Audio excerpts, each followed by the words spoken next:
Hello Geometry, welcome back. It is week 4. It is the second assignment. It is 4.2.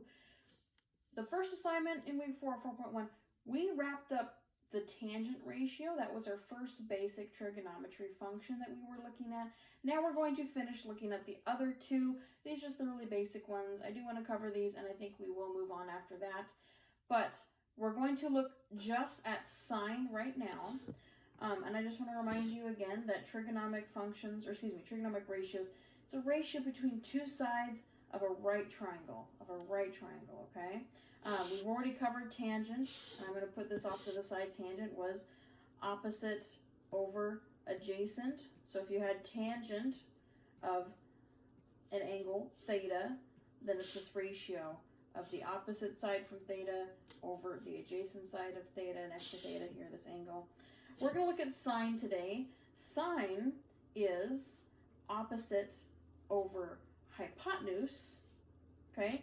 And cosine is, again, that'll come later, but I just want to talk about this real quick because I have a little mnemonic device for you. Cosine is adjacent over hypotenuse, okay? So if you look at these, and you're going to look at the SpongeBob meme here in just a second. Sine, I'm just going to highlight these. I have sine is opposite over hypotenuse, right? So it's so, if you had to like abbreviate it, right? Sine is opposite over hypotenuse. In my cosine, I have cosine is adjacent over hypotenuse. So there I have cosine is adjacent over hypotenuse, right? And then tangent we had was tangent opposite over adjacent. So that was, tangent opposite over adjacent, all right? You've probably not heard it yet because this is your introduction to trigonometry, but SOHCAHTOA. SOHCAHTOA. That's what I learned in high school. It's really nice because then you just think, okay, I want to do the sine function, so, and then you think SOH, and then say, oh yeah, sine is opposite over hypotenuse. So it's just a quick way to get these all down and remember them. Anyway, let's jump into the sine function, ladies and gentlemen. Here we go. So, our sine ratio. I've got this right triangle over here. I'm going to write out everything that we know, and I'm just going to pick a reference angle, right? Again, it could be any angle in here that is acute, that is not the right angle. I'm just going to pick one for now. We have this reference angle down here of theta. I have my right angle over here, and now I have some sides that I could name, right? We always know that the side opposite of our right angle has to be the hypotenuse. And when we're thinking about our reference angle theta, well, we can find the side that is opposite of theta, and we're just going to call that opposite. Okay, and then the side that is adjacent to theta but is not the hypotenuse, so that means that this last side here has to be the adjacent side. We have our three sides, we have our theta. Now we can write some sine ratios here. So, as we said, sine, so, SOH, right? So the sine of my angle theta has to be my opposite over my hypotenuse. The ratio between my opposite side here, the ratio between my opposite side, I'm going to put that in green, over my hypotenuse. And I'm going to put the hypotenuse in yellow. Okay, so using those two side lengths as a ratio. It's the same thing as tangent, but now we're looking at some different ratios, all right? So we're going to put some numbers to this. Please make sure maybe you have this written down on a piece of paper. You have it in your notebook if you still have your notebook. This is important, all right? We talked about tangent, now we've talked about sine. So sine opposite over hypotenuse. With these three right triangles, I want to find the sine of every reference angle here. So I'm just going to focus on the first one real quick. I know that sine of theta we talked about was opposite over hypotenuse.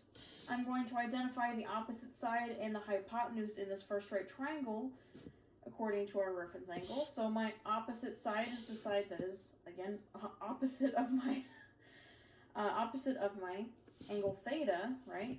So my opposite side here has to be the 21.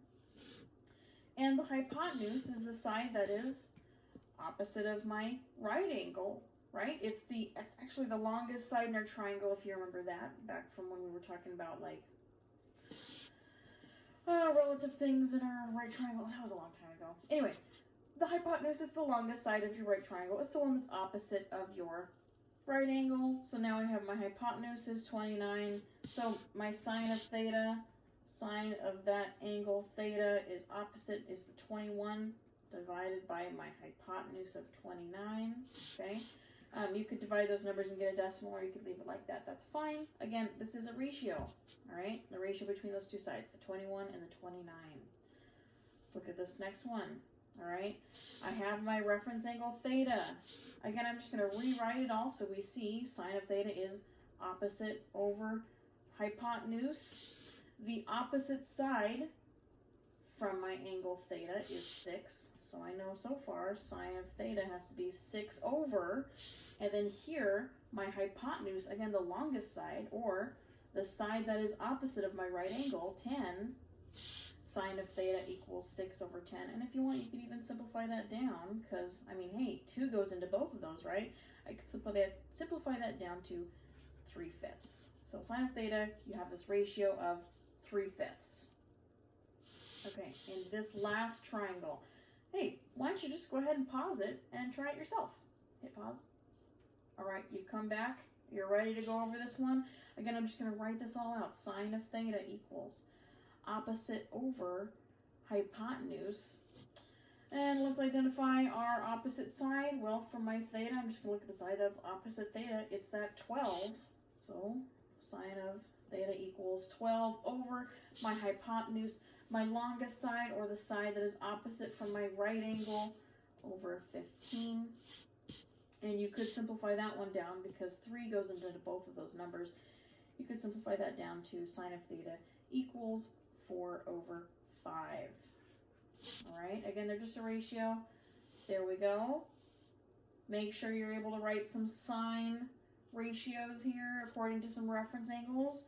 Let's move on to the last one that I have. Use the sine ratio to solve for the height of the tree. So I'm just going to make it easy, we're just going to look at this angle being measured from ground level. So let's assume there's a clinometer, which we used in the past one, that is going to measure angles based off of kind of, you know, eyeballing it, maybe the top of a tree. We're going to assume that this clinometer is on ground level, and it is measuring from ground level, it is measuring an angle of 50 degrees up to the height of the tree here, up to the top of the tree. And unreasonable in the real world, but let's just say, hey, for fun, let's just say we know this hypotenuse, we know this length of 155.6 feet directly from the ground to the top of the tree. We probably wouldn't know that in the real world, but let's just say we have it for the purpose of math. Okay, we're going to keep going. So, I know some information about my hypotenuse. I know some information about a reference angle theta, and I'm asking the height of the tree. So I'm really asking, what is the opposite side length, right? I'm looking for this length of x. Well, I'm involving a hypotenuse and an opposite side. I could probably set up a sine ratio here.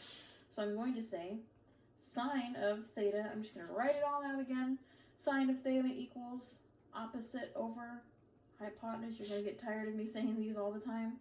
Sine of theta equals opposite over hypotenuse, and then just fill in the information that you know. We know we know theta, right? So I could find on my calculator 50 degrees. So sine of 50 degrees equals opposite. Well, that's what I'm trying to solve. So I'm just going to leave it as x, or you can leave it as op, and you want to solve for that, over my hypotenuse, which is 155.6 feet. So now I'm just solving for x, right? I'm going to multiply by 155.6 feet on both sides. So 155.6 times 155.6. So that's going to cancel each other out. On the right-hand side, I'm just left with x. On the left-hand side, again, I'm just going to take it step by step. 155.6 times whatever sine of 50 degrees is. Okay? Again, in your calculator, if you're going to use your calculator, I will post an online calculator that's free, that's already ready for finding sine of angles in degree mode.